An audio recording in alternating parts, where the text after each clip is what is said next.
Okay, so there are some very different. There are different types of ways you can perform design of experiments, and because the purpose is different, the way we are sampling the input is also quite different. In Monte Carlo method, we tend to sample the input in a random way. But in design of experiment, there are usually more intelligent ways to sample the input space so that it is easier to figure out how the outputs depend on the input. So for example, if I have two different input parameters, so let's say factor 1 and factor 2. Okay, let's imagine two different ways of sampling the output, sampling the input space. One is do that randomly, right? If I perform this randomly, I may get a point here, I get a point here, a point here, a point here, a point here, right? So let's say I get this. And for example, this is the two factors are the aspect ratio and span of my wing, and I want to design an airplane. And the output is what's going to be the range of this airplane. And I get some numbers here, some number here, some number here, some number here, some number here. Now, how do I figure out from these few numbers? Okay, would my range increase or decrease with the aspect ratio of the wing or span of the wing? It's not that easy, right? So alternatively, the design of the experiment, we may do that a little bit in a more structured way. How about I just choose two different values of factor 1 and two different values of factor 2. These are usually called levels.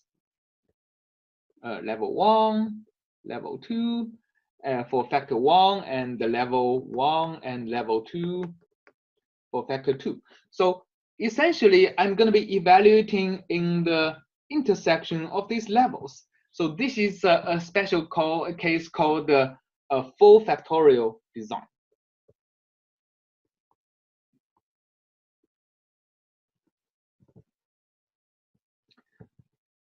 Of experiments. So this is basically choosing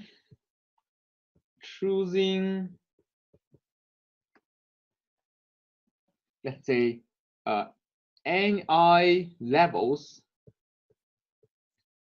for factor I and perform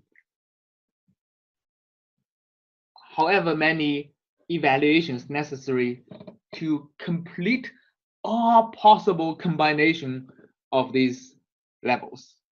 Perform basically n1 times n2 times etc. times n. Let's see, I have m factors, right? Evaluations. Okay, so this is a quite commonly used design of experiments when there are not as many factors. So what's the problem if you have many factors? What's the problem of a full factorial design if I have, let's say, 10 different factors?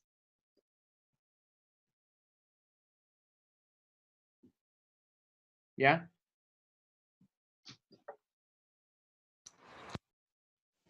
Does the complexity grow factorially? Yeah, the complexity or the number of evaluations or the computation cost, right? If you perform the experiments computationally, goes very, very rapidly as the number of factors increase. Even if you just use two different levels per factor, the computation cost is 2 to m, or 2 to the number of factors. For 10 factors, that means 1,024 evaluations. For 20 factors, that means 1,000,000 evaluations. 30 factors give you 1 billion evaluations, and 40 factors give you 1 trillion evaluations. So the cost actually goes out of hand pretty fast whenever you have many design variables. And usually nobody uses a full factorial design beyond the like a few factors. So there are some alternatives to the most naive way of performing design of experiments. Okay, the one that's simplistic is, let me just write down full factorial design.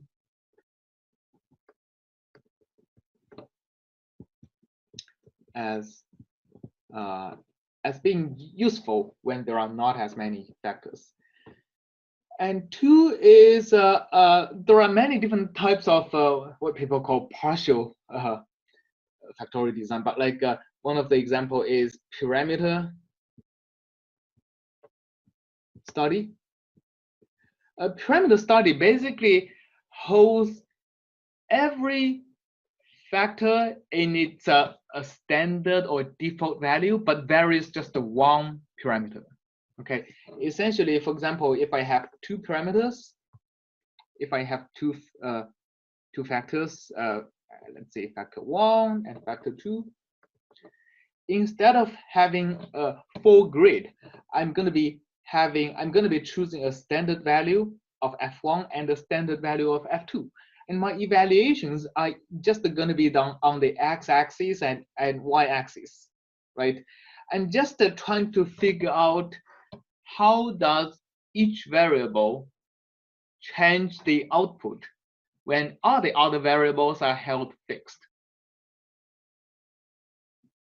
It's a pretty good way to figure out how the effect of every parameter by itself. It's not going to capture any interactions between the parameters, right? It's going to give you a trend. Okay, this parameter affects the output roughly in that way, that parameter affects it in this way. But it's not going to capture, okay, if you increase number 1 and decrease number 2, it's going to have a different effect from if you increase number 1 and increase number 2. So this is what's called the parameter study. Also, it's going to be useful, particularly when the effect of multiple factors are independent, more or less. And sometimes it's used in combined with a full factorial design. It's basically picking out a few factors that one believe have some a priori reason to believe are independent, and use parameter study for this and the full factorial design for the parameters that has tight coupling with each other.